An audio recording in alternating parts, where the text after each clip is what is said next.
Carta de Paulo aos Efésios, capítulo de número 2.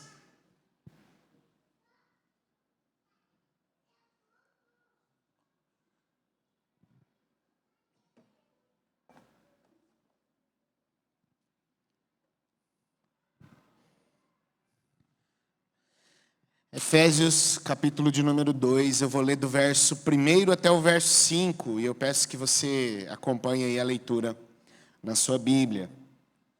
Diz assim: Ele vos deu vida, estando vós mortos dos vossos delitos e pecados, nos quais andastes outrora, segundo o curso deste mundo, segundo o príncipe da potestade do ar, do espírito que agora atua nos filhos da desobediência, entre os quais também todos nós andamos outrora, segundo as inclinações da nossa carne, fazendo a vontade da carne e dos pensamentos, e éramos, por natureza, filhos da ira, como também os demais.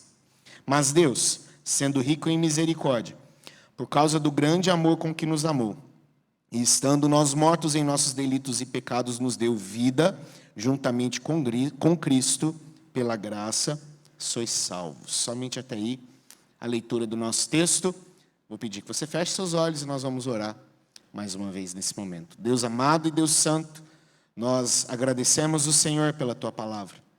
E pedimos, Deus, que o Senhor possa falar aos nossos corações em nome de Jesus. Ó Deus, que o Senhor ministre aos nossos corações e derrame, Deus, da palavra do Senhor, do entendimento da Tua palavra, as nossas vidas em nome de Jesus. Muito obrigado pelo texto lido e que ele agora, Deus, seja explicado aos nossos corações com clareza e que o Senhor aplique essas verdades nas nossas vidas em nome de Jesus. Amém e amém. Nós começamos na semana passada uma série de mensagens onde nós iremos falar sobre esta época do ano tão especial que é o Natal. E o tema da nossa mensagem é lembranças para o Natal. E durante este mês nós iremos olhar para o capítulo 2 de Efésios e perceber nele aquilo que a palavra do Senhor nos ensina, que nós precisamos resgatar. E nesse momento, como eu disse, especial, trazer à nossa mente, nos lembrar de questões importantes sobre nós e sobre as nossas vidas. Semana passada nós olhamos para o texto e nós percebemos o nosso real estado. Qual era a nossa condição? Como nós nos encontrávamos? Qual era de fato como era de fato a nossa vida? Foi isso que nós percebemos ao analisar o verso 1 aqui deste texto. E hoje nós iremos continuar agora olhando para o verso de número 2. Nessa época, como eu disse, nesse advento, que é uma das épocas talvez mais aguardadas do ano. As pessoas esperam durante muitos dias esse momento de luzes, de canções, de comidas, de festas, de ajuntamento, de presentes, de reuniões, de família reunida. Então, são momentos em que nós estamos juntos e tudo que envolve o Natal parece que contribui para que os nossos corações, eles parecem até que ficam um pouco mais tranquilos durante esta época do ano. Parece que tudo está contribuindo. Parece que todas as coisas, as canções, as músicas, os ajuntamentos, tudo isso contribui. Mas a pergunta que nós fizemos semana passada é a mesma pergunta que nós precisamos fazer hoje. E é a mesma pergunta que nós iremos fazer na próxima semana. Será mesmo que as pessoas sabem o porquê se celebra o Natal? Será mesmo que todos nós sabemos? Será mesmo que todos os seus amigos sabem? Será que toda a sua família sabe o motivo real? Você sabe por que nós celebramos o Natal? É fato que crianças, as nossas crianças, sabem que se celebra o Natal por causa do nascimento do nosso Senhor e Salvador, Jesus Cristo. Semana passada nós lemos um trecho do Evangelho de Lucas que narra esse momento tão importante do nascimento de Jesus Cristo. Hoje eu gostaria de ler com você um outro trecho que servirá de auxílio aqui para nós, que está em Mateus, capítulo 1, verso 20 e verso de número 21, onde diz o seguinte: enquanto ponderava nessas coisas, eis que lhe apareceu em sonho um anjo do Senhor, dizendo: José, filho de Davi, não temas receber Maria, tua mulher, porque o que nela foi gerado é do Espírito Santo. Ela dará à luz a um filho e lhe porás o nome de Jesus, porque ele salvará o seu povo dos pecados deles. Natal existe porque nós precisamos de um Salvador. Foi isso que nós ouvimos na semana passada. Por isso Natal existe. Precisamos de um Salvador. Precisamos de alguém que venha nos resgatar. E há 3 razões mencionadas aqui na carta aos Efésios, principalmente do verso 1 até o verso de número 3, que nos mostra o porquê nós precisamos de um Salvador.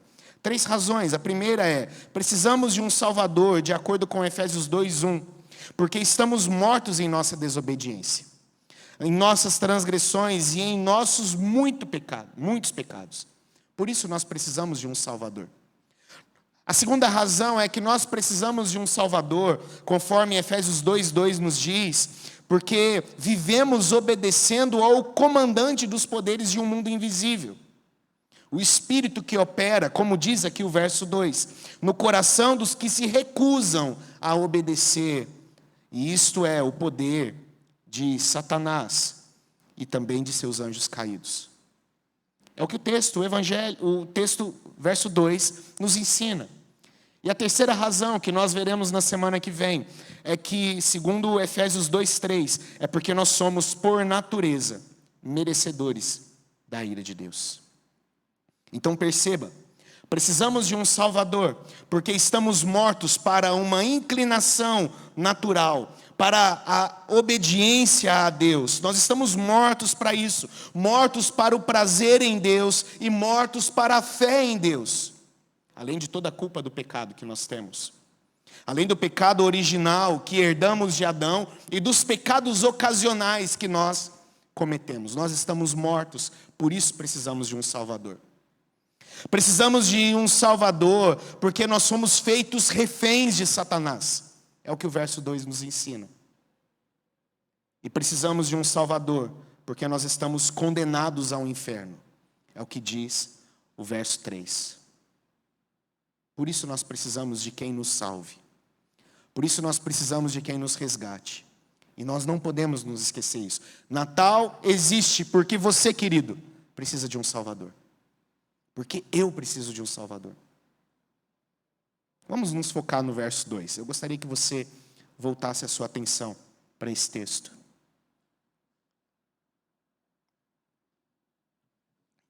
E o tema nosso para esta noite é: lembranças para o Natal é lembre-se de seu estado natural.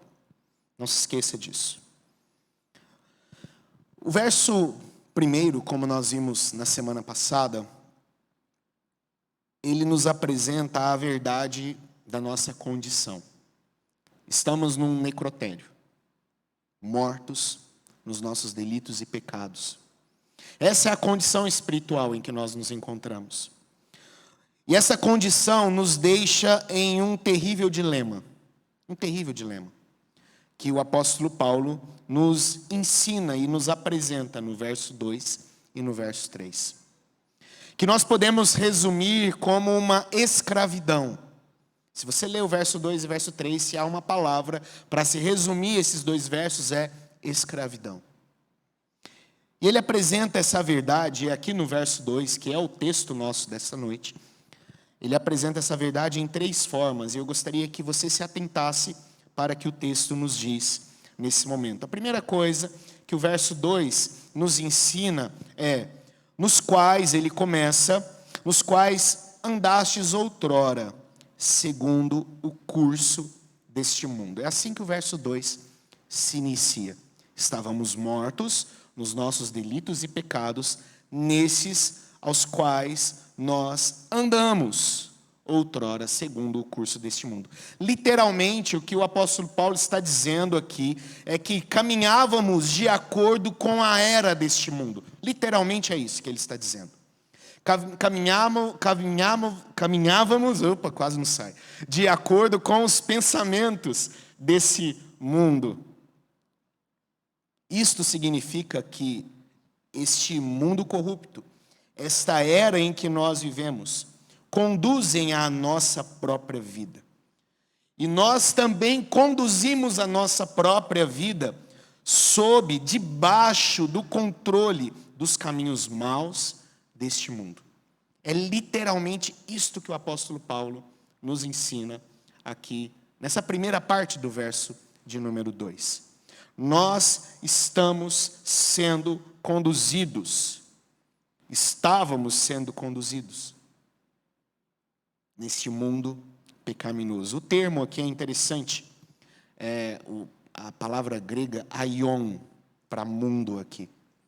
E essa palavra é uma palavra muito interessante, porque dentro do mundo romano existe uma divindade que era nomeada de Aion. Mas por mais que algumas pessoas vão dizer que Paulo está se referindo aqui a ela, não faz muito sentido, porque os judeus tinham um conceito diferente de Aion. Então é bem provável que quando Paulo está falando aqui sobre o Aion, ele não se refere a esta divindade romana, mas sim ao conceito grego de era, de época. Fazendo aqui um paralelo, uma comparação entre a nova era em Cristo Jesus e debaixo da graça e do perdão, e da antiga era em que nós vivíamos, que era sob a direção do pecado e da carne e do mundo e de Satanás. Então Paulo faz esse paralelo. Nós hoje vivemos sob a condução de Cristo Jesus, mas éramos conduzidos por um mundo terrível, por um mundo de pecado, por um mundo ao qual todos nós um dia andávamos. Nós, é o que diz o apóstolo Paulo aqui na primeira parte do verso 2. Ele continua dizendo na segunda parte, segundo o príncipe da potestade do ar. Aqui ele se refere não somente ao controle desta época, mas também a poderes sobrenaturais aqui, até mesmo cósmicos, como alguns comentaristas vão dizer aqui. Este governo, é claro, é Satanás sendo referido aqui no texto. É sobre ele que Paulo está dizendo aqui. O grande dragão vermelho de Apocalipse capítulo 12, verso 3 e verso 4. Aquele que seduziu 1/3 das hostes celestiais em rebelião e foi lançado do céu para a terra com eles, conforme diz Apocalipse 12, do verso 7 a 9. E a palavra de Deus nos ensina que este mundo é a sua prisão. Isso está escrito em 2 Pedro capítulo 2, verso 4, e está escrito também no verso de número 6 da carta de Judas. Este mundo é a sua prisão. Ele e os seus anjos caídos estão aqui aprisionados, estão aqui acorrentados. Mas nesse mundo, a palavra também nos diz que Deus permitiu aos poderes malignos alguma autoridade. Sim, Deus permitiu. Deus permitiu, sim. Assim, Satanás, ele é também chamado, na segunda carta aos Coríntios, capítulo 4, verso 4, de o Deus deste mundo. O Deus desta era. Ele é chamado lá em Mateus, capítulo de número 9, verso 34, e Marcos 3, verso 22, de o maioral dos demônios. Ou, em algumas outras traduções, de príncipe dos demônios. Ele é chamado também em João, capítulo 12, verso 31, em João 14, 30, em João 16, 11, de príncipe deste mundo. Então nós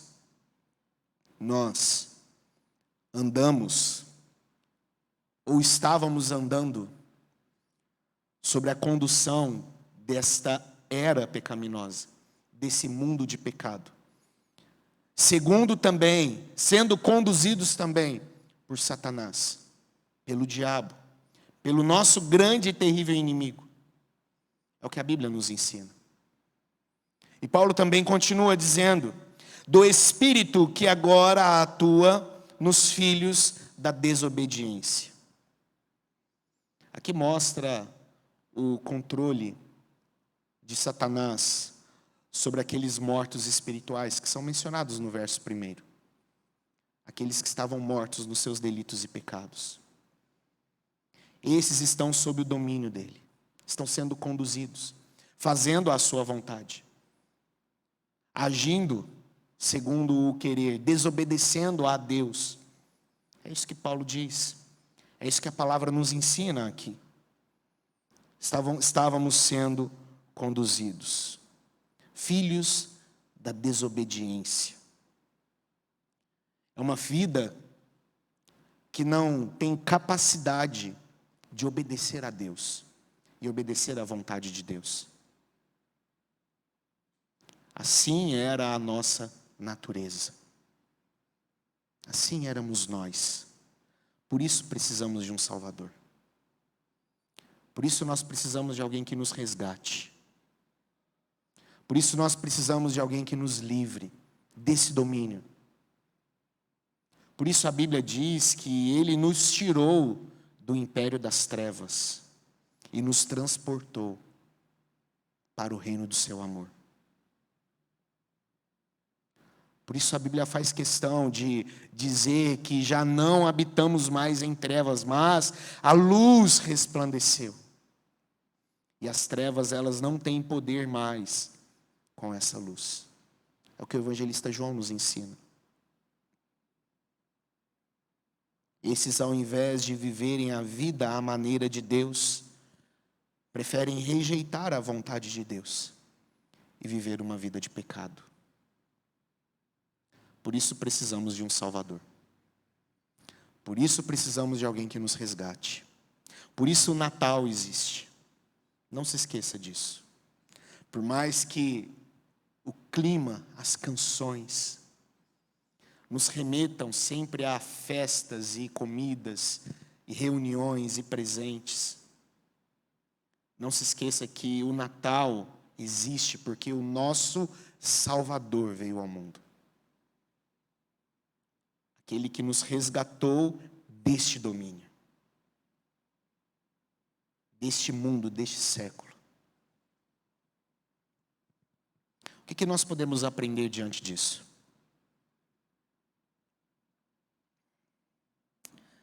As verdades que nós aprendemos aqui não é bem uma verdade politicamente correta. Na verdade, é o contrário. Politicamente incorreta. A primeira coisa, queridos, que eu gostaria de enfatizar nesta mensagem é justamente isso. As verdades que nós aprendemos neste texto são verdades politicamente incorretas de se mencionar. Muitas pessoas não gostam de mencionar essas verdades. Muitas pessoas não gostam de falar disso, de quem nós éramos. As pessoas não gostam disso. Você não vai ver, por exemplo, num noticiário da Globo News, da Band News, da Folha de São Paulo, do Estadão, do jornal O Globo, uma notícia falando as verdades que esse texto nos apresenta. Nós não vamos ver isso. A razão é simples, estas não são as suposições culturais que se sustentam a respeito do ser humano. Muito pelo contrário. As suposições que nós vemos que vão, de alguma forma, sustentar e conduzir os homens é que os homens são bons, fazem coisas boas, são merecedores de alguma coisa. Mas o nosso texto diz o contrário. O nosso texto nos apresenta uma verdade contrária a isso. Praticamente ninguém, com exceção de um pequeno grupo, relativamente pequeno mesmo, de evangélicos, realmente acredita nessas verdades. Porque não são todos os evangélicos que acreditam nessas verdades. Não são todos. Quem acredita que sem um Salvador, todas as pessoas estão mortas no pecado, e são incapazes de qualquer bem espiritual que glorifique a Deus. Quem acredita nisso? Quantos são aqueles que defendem mesmo com vontade essas verdades? Quem acredita que sem um Salvador, todas as pessoas foram capturadas e cegadas por um ser sobrenatural maligno, chamado pela Bíblia de Satanás? Alguns até negam que ele exista. Quem acredita que sem um Salvador, todas as pessoas estão sob a ira de Deus e condenadas com justiça ao tormento do inferno? Quantas pessoas acreditam nisso? São poucos. São poucos. Há até mesmo pastores que negam essas verdades. Negam categoricamente, enfaticamente, que essas verdades existem. E há duas razões para não se acreditar nessas verdades. A primeira razão é: essas coisas não adulam o ego do ser humano. Não adulam. Que vive para as suas próprias paixões corrompidas, que vive para o seu próprio pecado, não adulam o ego que vive em busca de autoafirmação. Essas verdades não adulam. Não adulam o nosso ego. Essas verdades também, essas coisas ensinadas, são ensinadas apenas por Deus. Você só conhece, querido, preste atenção nisso, você só conhece quem de fato você é quando você se debruça sobre a revelação de Deus, porque é Ele quem de fato revela quem nós somos. Essas verdades, elas são rejeitadas porque não é o homem que as ensina, porque não é a ciência que ensina dessa forma.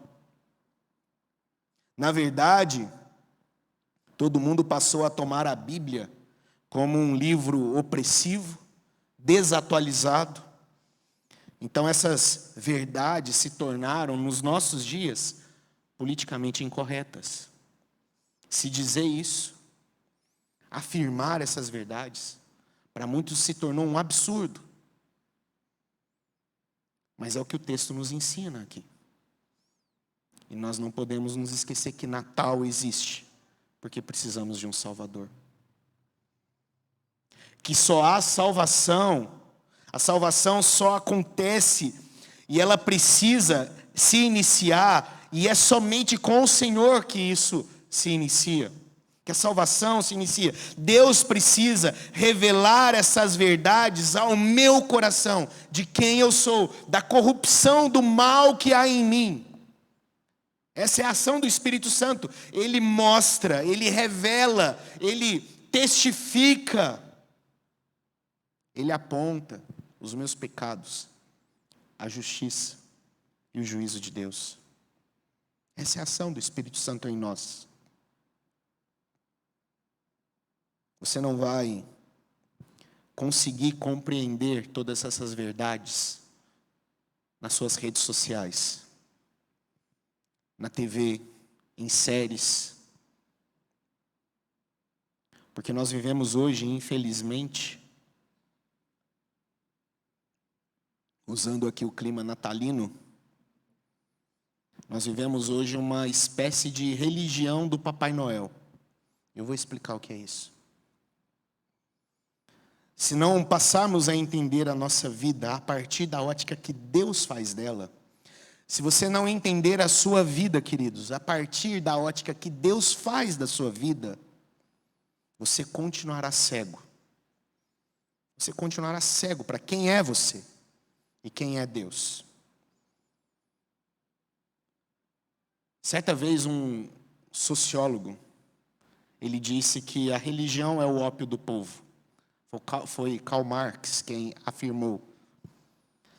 E por mais que nós criticamos essa frase, e essa frase merece ser criticada, nós não podemos nos esquecer também que o materialismo ocidental, que nós vivemos hoje, ao contrário, por exemplo, do socialismo de Karl Marx, que rejeita a religião, o materialismo ele aceita a religião. É interessante a gente analisar dessa forma.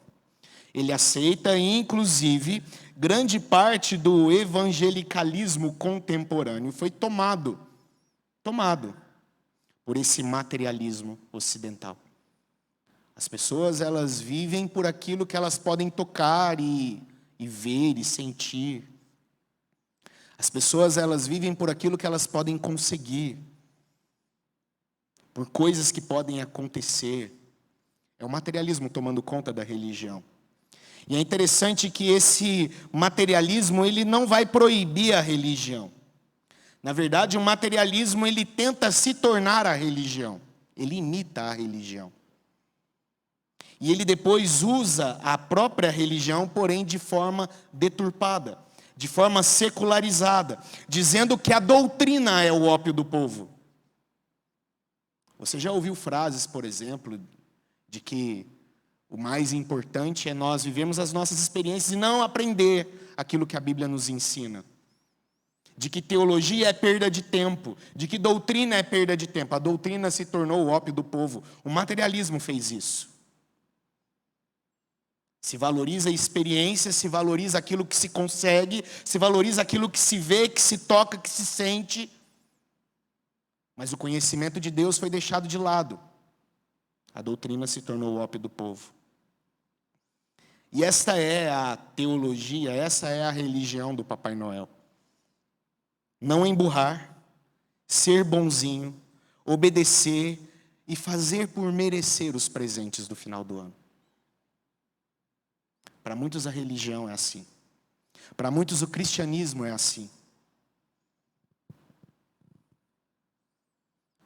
O que a religião do Papai Noel difere de muitas visões cristãs que nós temos nos nossos dias? Nada. Nada. Não emburre.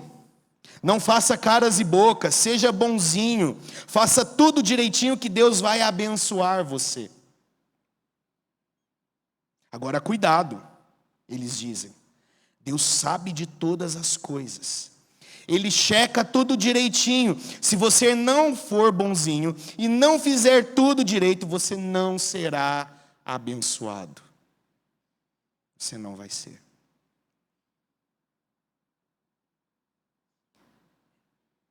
Isso não é cristianismo, queridos. Não é cristianismo. Na verdade, fizeram de Jesus um bom velhinho, que abençoa à medida que as pessoas o obedecem. À medida que as pessoas são boas. Boas com os outros, fazem boas ações, se comportam bem. Mas o verdadeiro sentido do Natal, ele é mostrado, por exemplo, em Mateus capítulo 1, verso 21, onde diz o seguinte: ela dará à luz a um filho e lhe porás o nome de Jesus, porque ele salvará o seu povo dos pecados deles.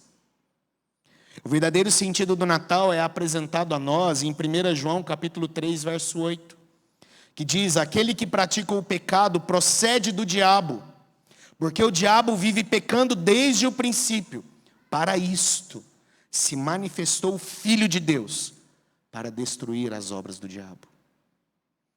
O verdadeiro sentido do Natal é apresentado por Paulo na primeira carta aos Tessalonicenses, capítulo 1, verso 10. E para aguardardes dos céus o seu Filho, a quem ele ressuscitou dentre os mortos, Jesus, que nos livrará da ira vindoura. Natal existe porque nós precisamos de um Salvador. Nós precisamos de alguém que nos salve. Esse é o verdadeiro sentido do Natal. E como tal, ele é totalmente inaceitável pelo mundo que nós vivemos, queridos.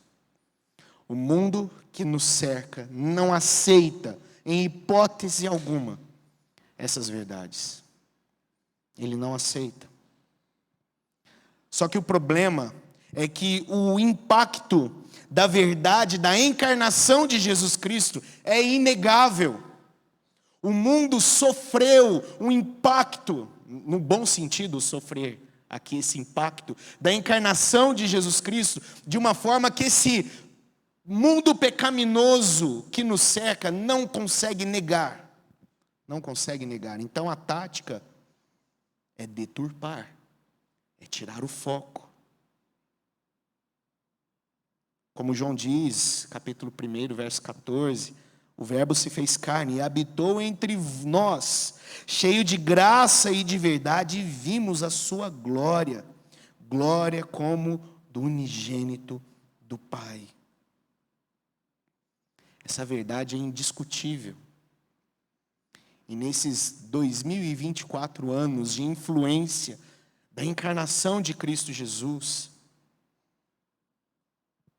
a teologia do Papai Noel, ela entra em cena, assim como outras inúmeras armadilhas, e tomam conta dos movimentos religiosos para tirar o nosso foco dessa verdade e nos esquecermos que precisamos de um Salvador. Nós precisamos de um Salvador. Queridos, o que eu gostaria que nós aprendêssemos hoje, e eu gostaria que você saísse daqui esta noite, considerando as verdades que esse texto nos apresenta. Verdades importantes para nós. Nós estávamos cativos, éramos presos de um príncipe maligno. Veja o que o texto nos diz, verso 1 e verso 2, eu gostaria de ler com você. Ele nos deu vida estando nós mortos nos vossos delitos e pecados, nos quais andastes outrora segundo o curso deste mundo, segundo o príncipe da potestade do ar e do espírito que agora atua nos filhos da desobediência. Há pelo menos 3 coisas que o verso 2 nos ensina. Primeiro, há um ser que governa sobre os poderes do mundo invisível. Não se esqueça disso. Não se esqueça disso. Há um ser que governa. O verso 2 diz: obedecendo ao comandante dos poderes desse mundo invisível. Obedecendo às conduções, andando segundo ele. É o que diz aqui o verso 2. Segunda coisa que nós aprendemos: este ser é um espírito que atua no coração e na vida das pessoas que não têm o Salvador. Não se pode servir a 2 senhores. Ou se serve um, ou se serve o outro. Não dá para servir. E nós não podemos nos esquecer disso.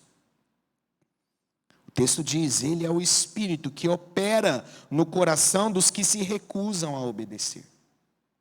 É ele quem opera. E o resultado é que as pessoas sem o Salvador andam ou vivem em sintonia com este mundo maligno. E a ordem de Paulo para nós é não nos conformar com este mundo, mas renovar a nossa mente,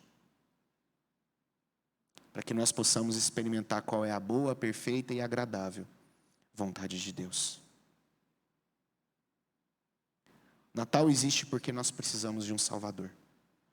Um Salvador que nos liberte, de uma vez por todas, das garras deste terrível inimigo.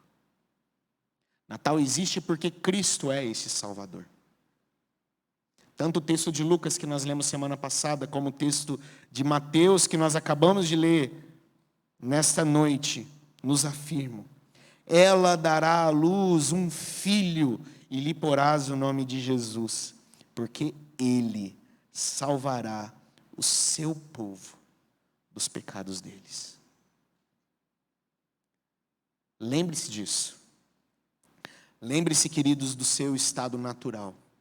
Você estava cativo, mas Cristo te libertou, de uma vez por todas. A ação dele é uma ação perpétua, completa, perfeita, maravilhosa. Consumada, como ele mesmo diz. Está consumado. Está feito. O que precisava ser feito foi. Nada mais é necessário para se completar agora. Que nós possamos, que não venhamos nos esquecer dessas verdades em nome de Jesus. Em nome de Jesus Cristo. Vamos colocar de pé. Convido o Ministério de Música aqui à frente. Nós vamos cantar ao Senhor mais uma canção.